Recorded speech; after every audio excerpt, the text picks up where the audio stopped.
नमस्कार दोस्तों, स्वागत है आपका आज के मुख्य समाचार में, जिसमें सबसे पहली और बड़ी खबर में आपको बताएंगे कि नरेंद्र मोदी और अमित शाह के खिलाफ सुप्रीम कोर्ट में अवमानना याचिका।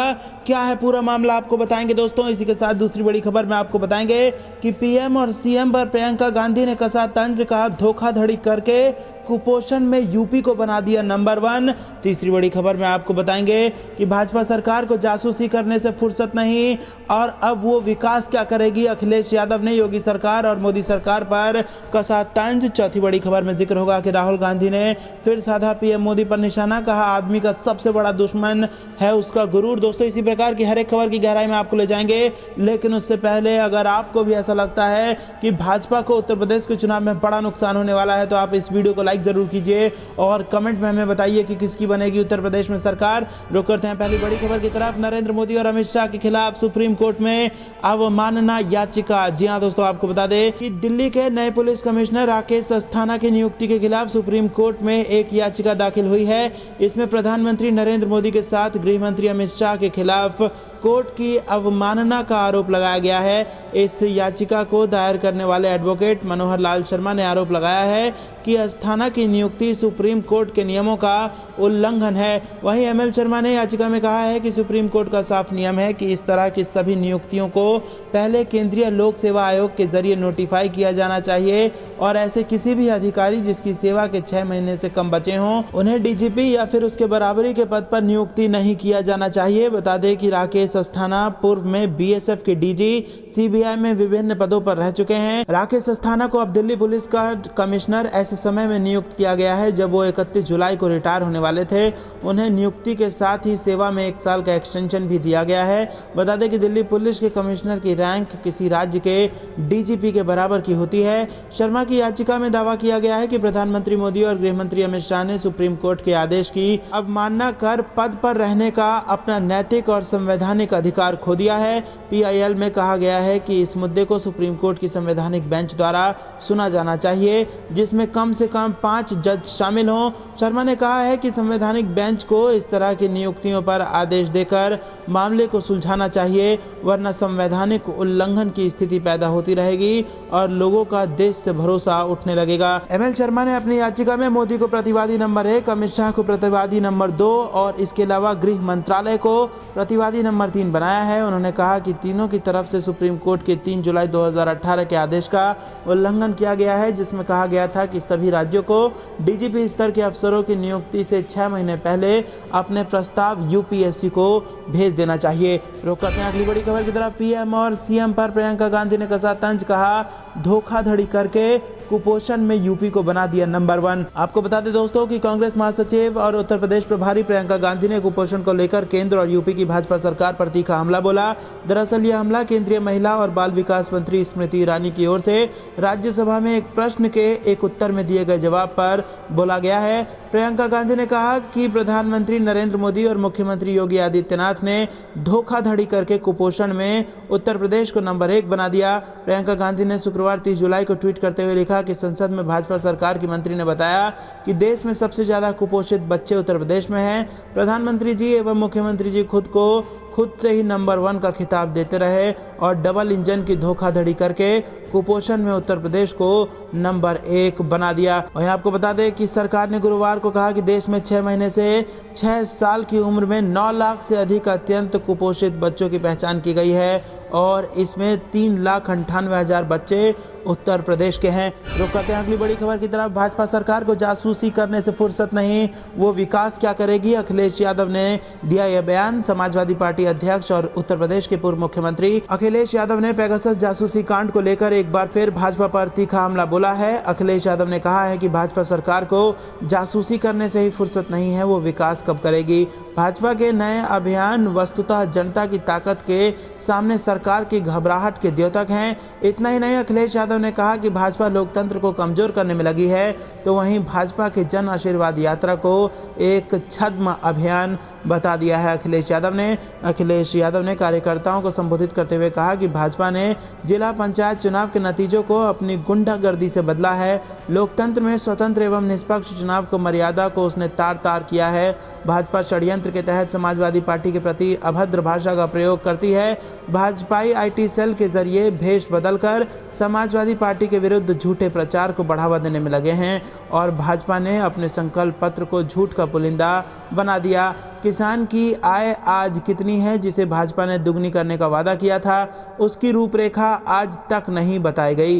किसान का ना तो अपनी फसल का न्यूनतम समर्थन मूल्य मिला, ना ही फसलों की उत्पादन लागत का 1.5 गुना मूल्य मिल पा रहा है। भाजपा सरकार किसान विरोधी काले कृषि कानून बनाकर किसानों की खेती छीनने का प्रबंध भाजपा ने कर लिया है। महंगाई क्यों बढ़ रही है, भाजपा बताए कि ये कब कम होगी। तो दोस्तों, अखिलेश यादव ने जबरदस्त हमला बोला है भारतीय जनता पार्टी पर। अखिलेश यादव ने कहा कि किसानों की लड़ाई समाजवादी पार्टी की लड़ाई है, समाजवादी पार्टी किसानों की पार्टी है। नौजवानों की नौकरी का समाधान सरकार क्यों नहीं निकालती? भाजपा सरकार ने विकास तो कुछ किया नहीं, बस मुख्यमंत्री अपनी फोटो और विज्ञापन के सहारे छवि चमकाने को उपलब्धि मानते हैं। इसी के साथ अखिलेश यादव ने कहा कि RSS की रणनीति पर काम करने वाला राजनीतिक संगठन भारतीय जनता पार्टी है। ये उद्योगपतियों का पक्षधर संगठन है। भाजपा राज में अन्याय, अत्याचार, शोषण बढ़ा है और महिलाओं का अपमान हुआ है।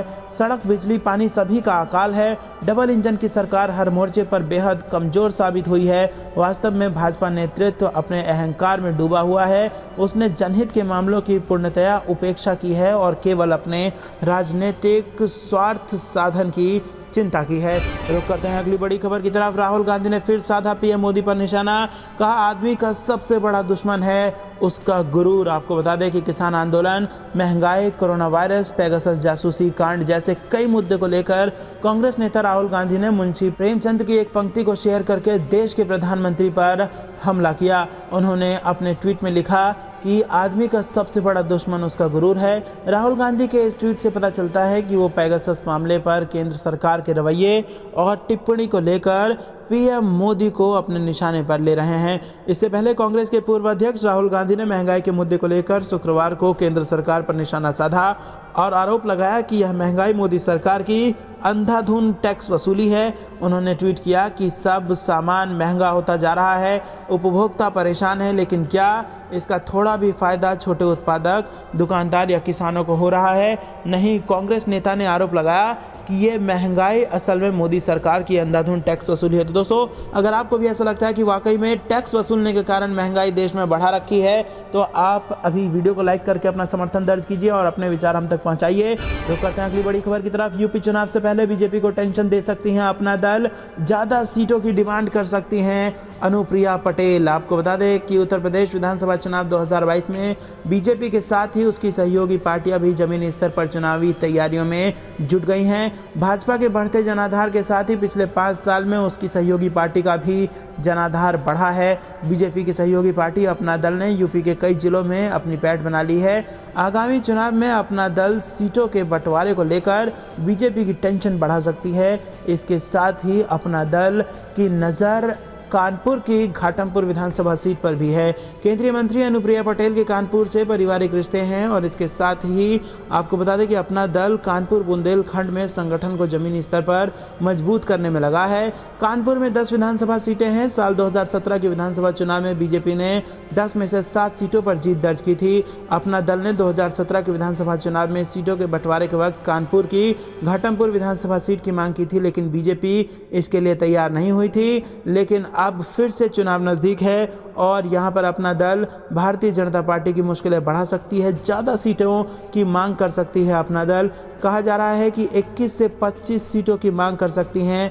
सीटों के बंटवारे के वक्त अपना दल बीजेपी की सबसे ज़्यादा टेंशन बढ़ा देगी। बीजेपी और अपना दल के बीच लोकसभा चुनाव के दौरान मनमुटाव की खबरें भी आई थी। अपना दल ने प्रदेश सरकार पर उनके नेताओं और पार्टी को नज़रअंदाज करने का आरोप भी लगा दिया था। तो दोस्तों, बेहद बड़ी खबर निकल के आ रही है। रुक करते हैं अगली बड़ी खबर की तरफ। नहीं थम रहा है सीमा विवाद। अब असम के मुख्यमंत्री समेत 7 अफसरों पर केस दर्ज। जी हाँ दोस्तों, आपको बता दें कि मुख्यमंत्री पर केस दर्ज कर दिया गया है। शुक्रवार को पुलिस ने ये जानकारी दी है। मिजोरम के पुलिस महानिरीक्षक जॉन एन ने कहा कि इन लोगों के खिलाफ हत्या का प्रयास और आपराधिक साजिश समेत अन्य धाराओं में मामला दर्ज किया गया है। उन्होंने कहा कि सीवानगर के पास मिजोरम और असम पुलिस बल के बीच हुई हिंसक झड़प के बाद सोमवार देर रात को राज्य पुलिस द्वारा थाने में प्राथमिकी दर्ज करा दी गई है। पुलिस महानिरीक्षक ने बताया कि असम पुलिस के 200 अज्ञात कर्मियों के खिलाफ भी मामले दर्ज किए गए हैं। तो दोस्तों आपको बता दें कि ये बेहद बड़ी खबर निकल के आ रही है। नहीं थम रहा है सीमा विवाद और असम के सीएम समेत 7 अफसर राजस्थान से आ रही है, जहां पर कृषि कानूनों का विरोध कर रहे किसानों ने भाजपा नेता के कपड़े फाड़ दिए हैं। जी हाँ दोस्तों, आपको बता दें कि राजस्थान के श्रीगंगानगर में कृषि कानूनों का विरोध कर रहे किसान ने भाजपा नेता कैलाश मेघवाल के शुक्रवार को कपड़े फाड़ दिए। मेघवाल महंगाई और सिंचाई को लेकर बीजेपी के विरोध प्रदर्शन में हिस्सा लेने पहुंचे थे, तभी उनके साथ ये घटना हो गई। पुलिस को मामले को शांत कराने के लिए लाठीचार्ज भी करना पड़ा। तो दोस्तों भाजपा नेता महंगाई के खिलाफ धरने पर बैठे थे, लेकिन किसानों ने कपड़े फाड़ दिए। केंद्र सरकार ने पिछले साल 3 नए कृषि कानून बनाए थे, जिसे इसके बाद कई राज्यों में किसानों ने विरोध प्रदर्शन शुरू कर दिया था।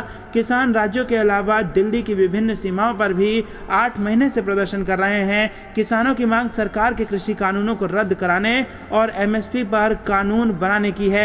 इसी के साथ आपको बता दें दोस्तों कि हरियाणा, पंजाब, राजस्थान आदि राज्य में किसान संगठनों ने बीजेपी नेताओं का विरोध करने की बात कही है। जब बीजेपी नेता मेघवाल एक प्रदर्शन में शामिल होने के लिए गए थे, तो उसी समय उनके साथ ये घटना हो गई कि किसानों ने उनके कपड़े फाड़ दिए। तो दोस्तों अगर आप भी देश के किसानों के साथ खड़े हैं और अगर आपको भी ऐसा लगता है कि किसानों की मांग को जल्द से जल्द मान लिया जाना चाहिए, तो आप अभी इस वीडियो को जरूर लाइक कीजिए और कमेंट में अपनी राय बताइए कि क्या कपड़े फाड़ कर किसानों ने ठीक किया या गलत किया। हाँ या ना में अपनी राय बताइए। दोस्तों रुक करते हैं अगली बड़ी खबर की तरफ।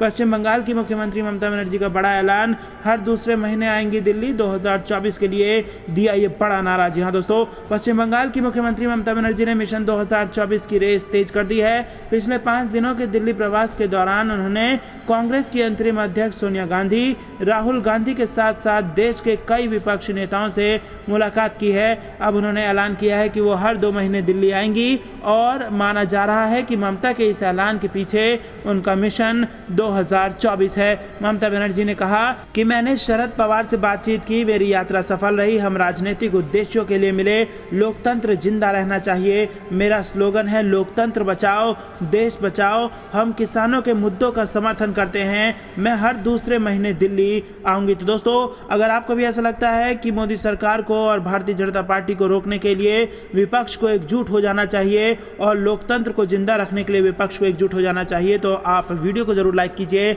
और कमेंट में हमें बताइए कि अगर विपक्ष एकजुट होता है तो कौन होगा प्रधानमंत्री चेहरे का सटीक दावेदार। दोस्तों रुक करते हैं अगली बड़ी खबर की तरफ।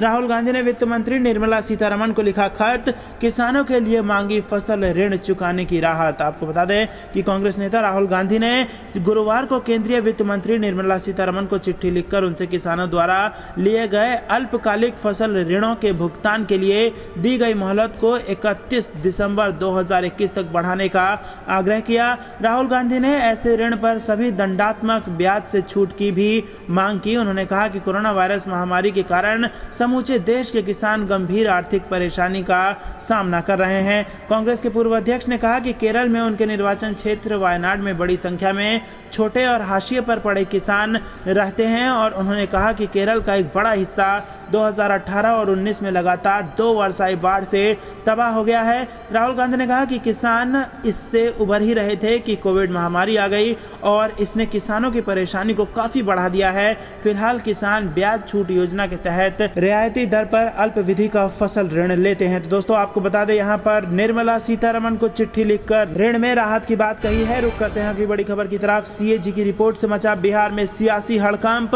बीजेपी मानवीय भूल बताकर इस पर डाल रही है पर्दा। जी हां दोस्तों, क्या इस वक्त बड़े घोटाले का पर्दाफाश हो गया है। बिहार में नियंत्रक एवं महालेखा परीक्षक की रिपोर्ट के बाद सियासी संग्राम मच गया है। दरअसल सीएजी की रिपोर्ट में पब्लिक सेक्टर के उपक्रमों में गंभीर वित्तीय गड़बड़ियों का खुलासा किया गया है। रिपोर्ट के मुताबिक विभिन्न सेक्टरों में किए गए गलत फैसले से न सिर्फ बिहार सरकार के खजाने पर अतिरिक्त भार पड़ा, बल्कि सरकार ने करोड़ों की कमाई का मौका भी गवा दिया। ऐसे में विधानमंडल के पटल पर रिपोर्ट रखी गई तो विपक्षियों को मुंह खोलने का मौका मिल गया और मामले पर सत्ता पक्ष और विपक्ष में बयानों का सिलसिला चल निकला है। सीएजी रिपोर्ट में अनियमितता पर लेफ्ट ने जोरदार हमला बोला है। विधायक सुदामा प्रसाद का कहना है कि अब तक जो बात वो लोग करते आ रहे थे वही बात सीएजी की रिपोर्ट में सामने आई है। ग्रामीण विकास, पथ निर्माण और स्वास्थ्य जैसे तमाम विभागों में भारी गड़बड़ी हुई है। लेफ्ट विधायक ने सरकार पर भ्रष्टाचार में लिप्त होने का आरोप भी लगाया है। दोस्तों, अगर आप भी ऐसा मानते हैं कि बिहार की इस वक्त जो स्थिति है वो सिर्फ और सिर्फ भ्रष्टाचार की वजह से है तो आप वीडियो जरूर लाइक कीजिए और अपनी बात हमें कमेंट में जरूर बताइए। दोस्तों, रुक करते हैं अगली बड़ी खबर की तरफ। यूपी विधानसभा चुनाव 2022 के लिए नई गाइडलाइन जारी, एक बूथ पर रहेंगे 1200 वोटर। जी हां दोस्तों, आपको बता दें कोरोना संक्रमण को देखते हुए उत्तर प्रदेश में अगले साल होने वाले विधानसभा चुनाव में प्रत्येक पोलिंग बूथ पर अधिकतम 1200 मतदाता ही मतदान कर सकेंगे। पहले एक पोलिंग बूथ पर 1500 मतदाताओं की संख्या होती थी। बिहार और पश्चिम बंगाल के विधानसभा चुनाव में भी 1200 मतदाता प्रति बूथ के मानक से कराए गए थे और इससे मतदान के लिए बूथों पर भीड़ कम लगेगी, ऐसा माना जा रहा है। नई दिल्ली में बुधवार को हुई भारत निर्वाचन आयोग की बैठक में उत्तर प्रदेश के अलावा पंजाब, उत्तराखंड, गोवा और मणिपुर के मुख्य निर्वाचन अधिकारी शामिल हुए और इस बैठक में यूपी के मुख्य निर्वाचन अधिकारी अजय कुमार शुक्ल के अलावा संयुक्त मुख्य निर्वाचन अधिकारी भी शामिल थे। दोस्तों, यूपी के चुनाव को लेकर बड़ी गाइडलाइन जारी कर दी गई है जिसमें हर एक बूथ पर सिर्फ 1200 वोटर ही जा सकेंगे। आपको ये कैसा फैसला लग रहा है दोस्तों, कमेंट करके बताइए। रुक करते हैं अगली बड़ी खबर की तरफ। उत्तर प्रदेश विधानसभा चुनाव को सपा ने कसी कमर, 5 अगस्त को निकालेगी समाजवादी साइकिल यात्रा। जी हाँ दोस्तों, आगामी वर्ष 2022 में होने वाले विधानसभा चुनाव को लेकर सरगर्मी प्रदेश भर में बढ़ती जा रही है। सभी दल अपनी पृष्ठभूमि को मजबूत करने में लगे हुए हैं। इसी क्रम में समाजवादी पार्टी बेरोजगारी, महंगाई, भ्रष्टाचार, पुलिस उत्पीड़न, किसान, मजदूर, नौजवान तथा महिलाओं की शोषणकारी नीतियों के खिलाफ भाजपा सरकार के विरुद्ध सपा नेता ज्ञानेश्वर मिश्रा की जयंती पर 5 अगस्त को सभी जिलों में तहसील स्तर पर समाजवादी साइकिल यात्रा निकालेगी। और इस बाबत सपा प्रवक्ता राजेंद्र चौधरी ने बताया कि पार्टी के राष्ट्रीय अध्यक्ष अखिलेश यादव के निर्देश पर समाजवादी आंदोलन के नेता ज्ञानेश्वर मिश्र के जन्मदिन पर आगामी 5 अगस्त को यह साइकिल यात्रा निकाली जाएगी। रुक करते हैं अगली बड़ी खबर की तरफ। जातीय जनगणना पर एक हुए नीतीश कुमार और तेजस्वी यादव 2 अगस्त को मुख्यमंत्री पीएम मोदी को लिखेंगे खत। आपको बता दें कि बिहार में जाति एक ऐसा मुद्दा होता है जिस पर कोई भी दल कुछ बोलने से पहले 10 बार सोचता है। जाहिर है कि आरक्षण और जाति के मुद्दे पर कई बार बिहार के सभी दलों की राय एक ही होती है क्योंकि कोई भी अपने वोट बैंक को गंवाना नहीं चाहता।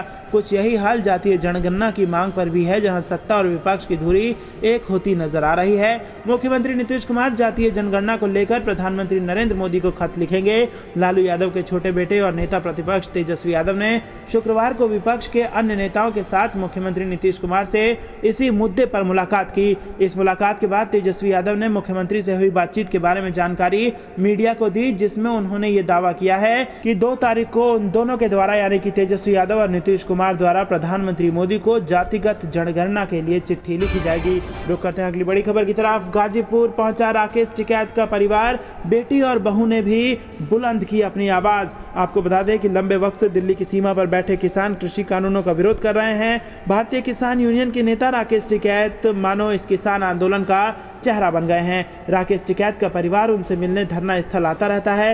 राकेश टिकैत की बहू निकिता चौधरी ने मीडिया से बातचीत में कहा कि भले ही वो घर पर हों लेकिन आंदोलन का हिस्सा वो भी हैं और अक्सर धरना स्थल पर राकेश टिकैत से मिलने आती रहती हैं। तो दोस्तों, राकेश टिकैत का पूरा परिवार किसानों के लिए दिल्ली की सड़कों पर है और उनकी बहू बताती हैं कि हम भले ही घर पर हों लेकिन हम भी इस आंदोलन से जुड़े हुए हैं। तो दोस्तों, इस साहस के लिए आप इस वीडियो को लाइक कीजिए और आप हमें बताइए कि आपका क्या मानना है, किसानों की मांग जायज है या नाजायज है। उन्होंने आगे कहा कि किसानों के आंदोलन में महिलाओं की भागीदारी की बहुत ज़्यादा जरूरत है। निकिता चौधरी ने कहा कि कृषि कानूनों से आने वाले समय में जो दिक्कतें होंगी उससे बेहतर है कि अभी आंदोलन को जारी रखा जाए। राकेश टिकैत की बेटी ने बातचीत में कहा कि जिन्हें लगता है कि किसानों को कृषि कानूनों की जानकारी नहीं है, उनकी समझ सही नहीं है। टिकैत की बेटी गिनाने लगी कि कृषि कानून से किसानों को क्या क्या नुकसान होगा। बता दें कि किसानों द्वारा जंतर मंतर पर आयोजित किसान संसद में गुरुवार को 3 कृषि कानून में से एक पर चर्चा की गई और असंवैधानिक बताते हुए इसे निरस्त करने की मांग की गई। संयुक्त किसान मोर्चा ने एक बयान में कहा कि किसान संसद के छठे दिन किसानों ने कृषक कीमत आश्वासन और कृषि सेवा पर करार कानून को निरस्त करने की मांग करते हुए एक प्रस्ताव पारित किया। रुक करते हैं अगली बड़ी खबर की तरफ। जासूसी कांड में इजराइल ने एनएसओ के दफ्तर पर मारा छापा, कहा गंभीरता से कर रहे हैं इसकी जांच। जी हां दोस्तों, आपको बता दें कि पेगासस जासूसी कांड में एनएसओ समूह के खिलाफ गलत तरीके से काम करने के आरोप की इजराइल ने जांच शुरू कर दी है।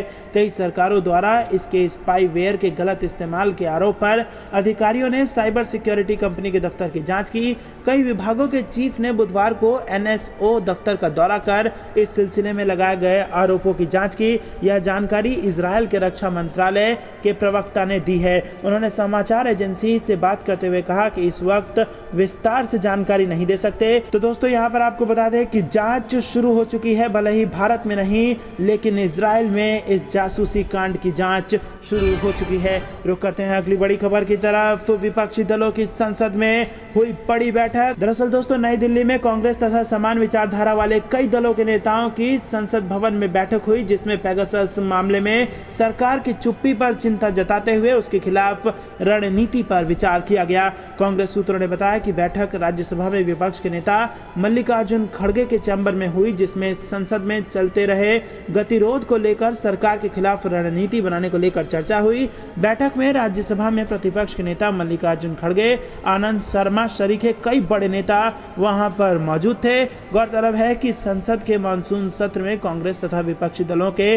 पेगासस जासूसी मामले को लेकर किए जा रहे हंगामे के कारण लगातार दूसरे सप्ताह कोई काम नहीं हो सका है। तो दोस्तों देश भर में जासूसी कांड को लेकर विरोध है और तमाम विपक्ष के बड़े नेता सरकार के खिलाफ विरोध कर रहे हैं और महंगाई और जासूसी कांड, कृषि कानून जैसे बड़े मुद्दों पर संसद में चर्चा करना चाहते हैं, लेकिन शर्त रख दी है कि जब तक सदन में गृह मंत्री अमित शाह और प्रधानमंत्री मोदी शामिल नहीं होंगे तब तक। दोस्तों ये थी दिन भर की कुछ बेहद जरूरी और बड़ी खबरें। खबर में अंत तक बने रहने के लिए बहुत बहुत धन्यवाद। लेकिन जाने से पहले आप इस वीडियो को लाइक जरूर कीजिए और चैनल को अब तक सब्सक्राइब नहीं किया है तो लाल बटन को दबा के चैनल को फ्री में सब्सक्राइब कीजिए और घंटी बजाकर कमेंट में लिखिए जय हिंद और अपने लोगों तक इस वीडियो को शेयर कीजिए।